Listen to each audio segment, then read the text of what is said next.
Bharati College of Engineering and Technology, Durg. Today we will study about the subject Unix and Linux operating system of BE and Diploma 5th Sem Computer Science branch.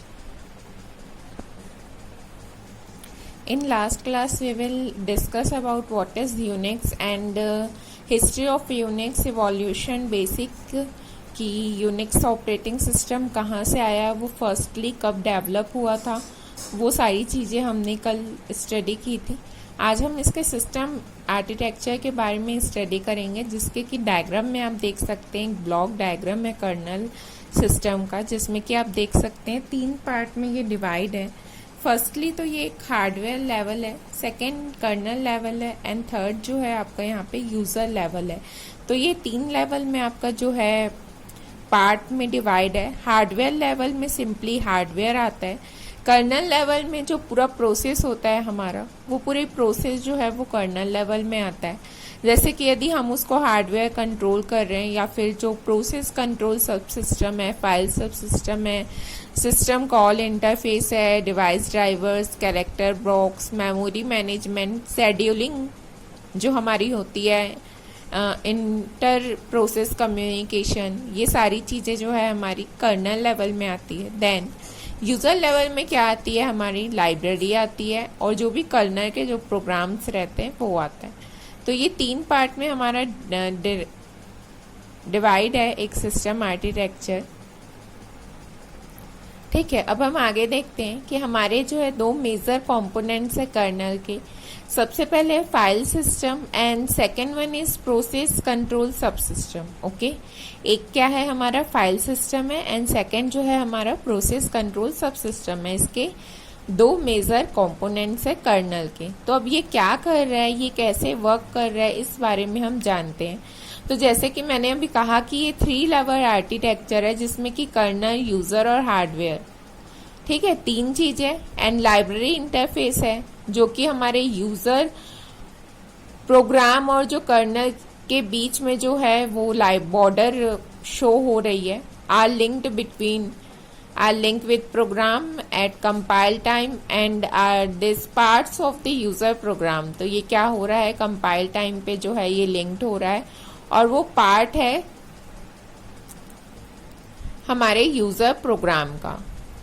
System calls are partitions into 2 parts, one interact with file subsystem and the other interact with the process control subsystem। means system call जो है वो 2 parts में partitions हो रहे हैं और जो वो इंटरैक्ट हो रहे हैं वो सबसे पहला जो है फर्स्ट पार्ट जो है हमारा फाइल सब सिस्टम है एंड जो सेकेंड पार्ट है हमारा वो है प्रोसेस कंट्रोल सब सिस्टम। तो सिस्टम कॉल कितने पार्ट्स में डिवाइड हो गए, 2 पार्ट में। फर्स्ट इज फाइल सब system and second one is process control सब सिस्टम। ओके, देन यदि हम आगे बात करें नेक्स्ट, तो फाइल सब सिस्टम क्या करता है। तो file subsystem manages file, allocating file space, controlling access to files and retrieving data for user process. ठीक है, तो क्या कर रहा है जो हमारा फाइल सब सिस्टम, क्या क्या कर रहा है, हमारे जो फाइल्स है फाइल्स को एलोकेट कर रहा है, फाइल का जो स्पेस कंट्रोल है उस चीज को एक्सेस कर रहा है और रिट्रीव डेटा, यदि हमको कुछ डेटा चाहिए तो उस चीज को रिट्रीव करने के लिए भी वो हमको क्या कर रहा है, हेल्प कर रहा है। और जो भी यूजर प्रोसेस है, जो भी फाइल सिस्टम के साथ इंटरेक्ट होना चाह रहे हैं वाया सिस्टम कॉल के थ्रू, वो उनको इंटरेक्ट करने के लिए हेल्प कर रहा है।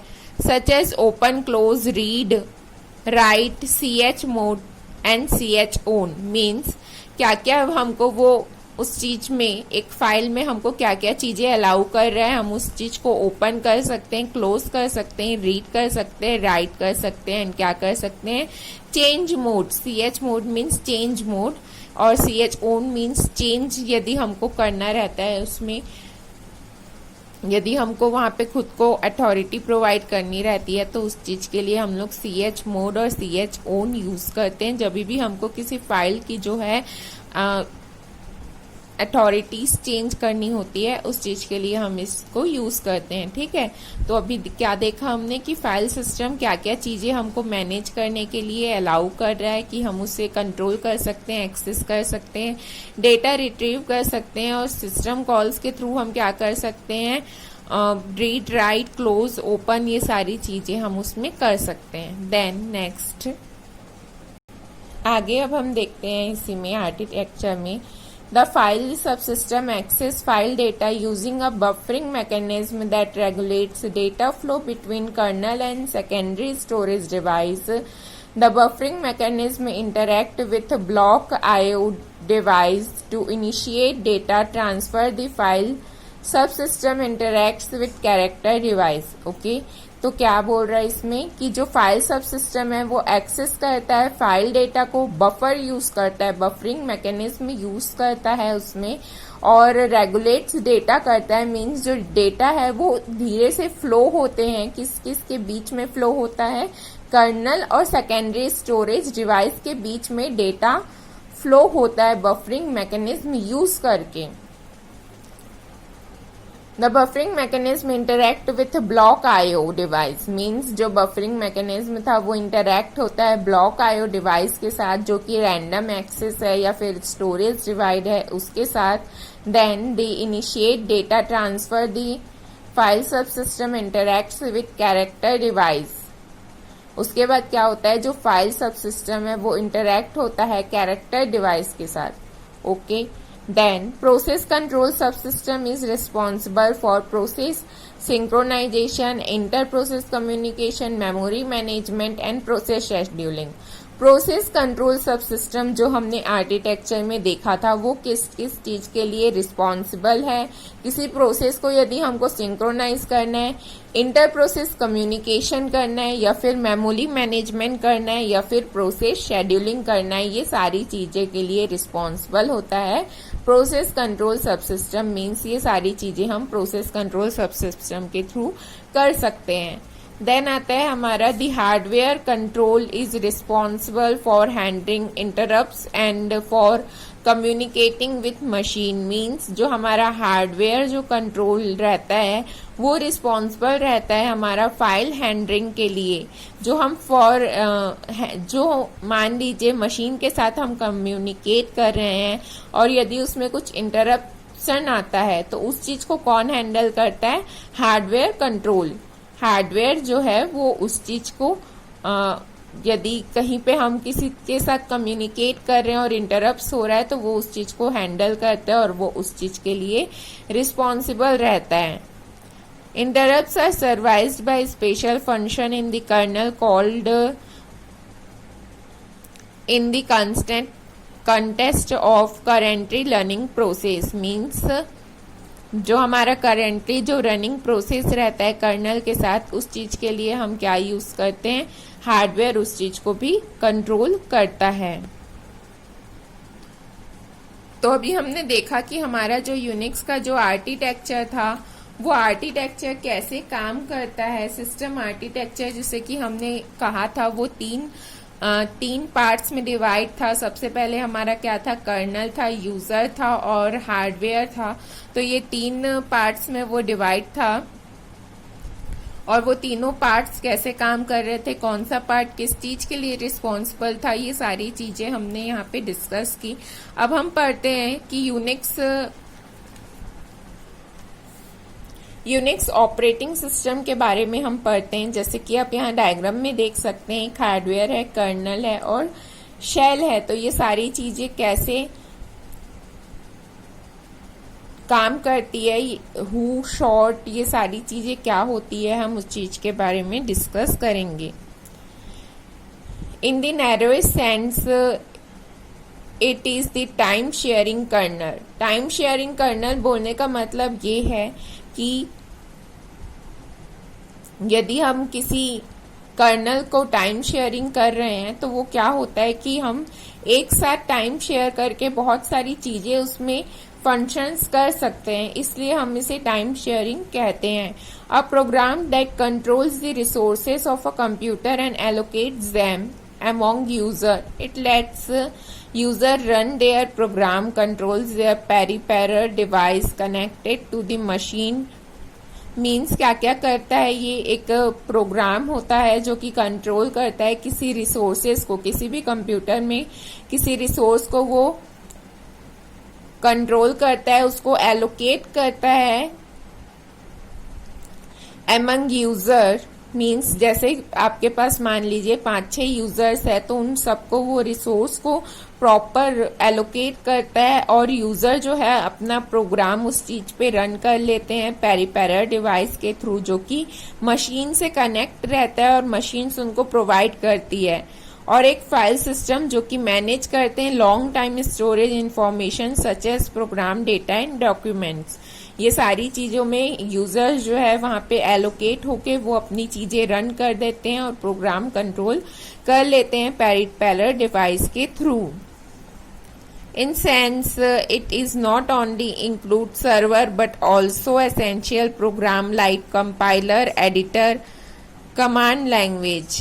ओके माने कि ये जो कंपाइलर है, एडिटर है, कमांड लैंग्वेज है, ये सारी चीजों के भी थ्रू क्या होता है, कंपाइलर उस चीज को इंक्लूड कर लेता है सर्वर में। देन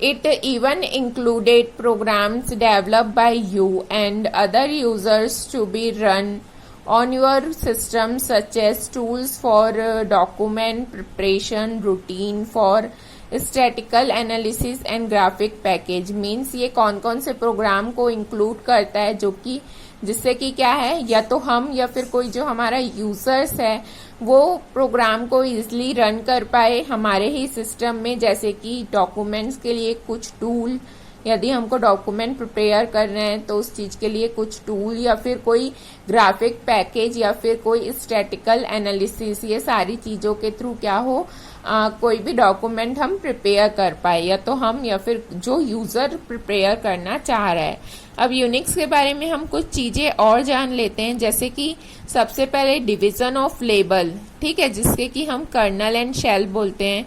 कर्नल जो है वो इंटरैक्ट होता है मशीन हार्डवेयर के साथ और जो शेल है वो यूजर के साथ इंटरैक्ट होता है।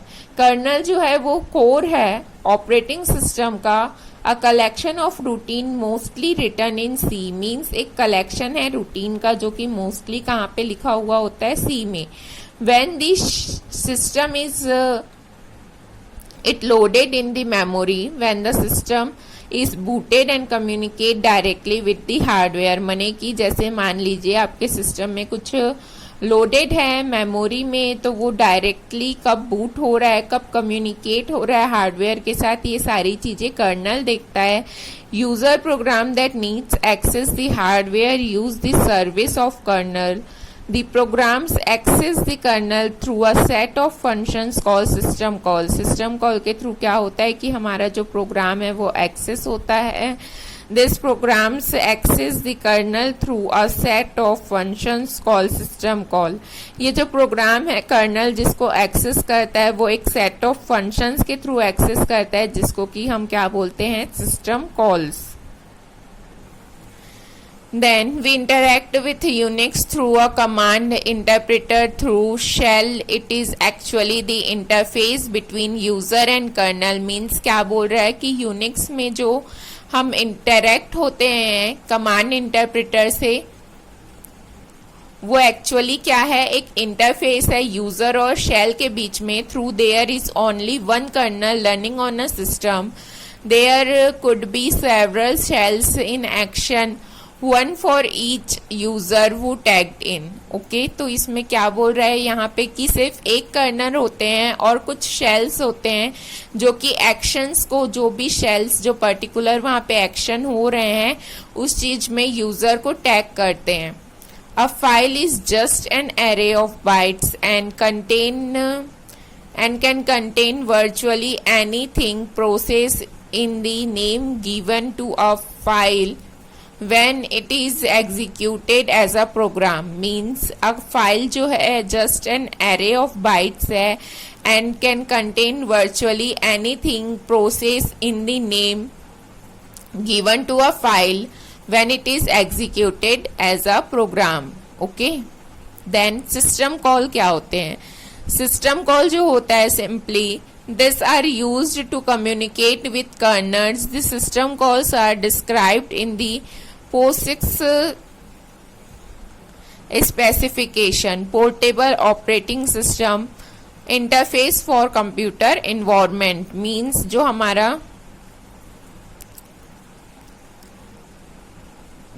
These are used to communicate with kernel. System call से हम क्या कर सकते हैं, कर्नल से कम्युनिकेट कर सकते हैं. और ये क्या डिस्क्राइब करता है हमको, पोस्टफिक्स स्पेसिफिकेशंस हमको वो डिस्क्राइब करता है. अब हम देखते हैं कि सेल क्या होता है. The Unix shell is both interpreter and the scripting language. Means shell क्या है, एक इंटरप्रेटर भी है. इंटरप्रेटर क्या करता है, लाइन बाय लाइन क्या करता है, वो हमको कोड को रीड करता है लाइन बाय लाइन. या तो यूनिक्स के शेल को हम इंटरप्रेटर भी बोल सकते हैं या फिर स्क्रिप्टिंग लैंग्वेज बोल सकते हैं. When we log in or interface shell present a prompt and find wait for your request.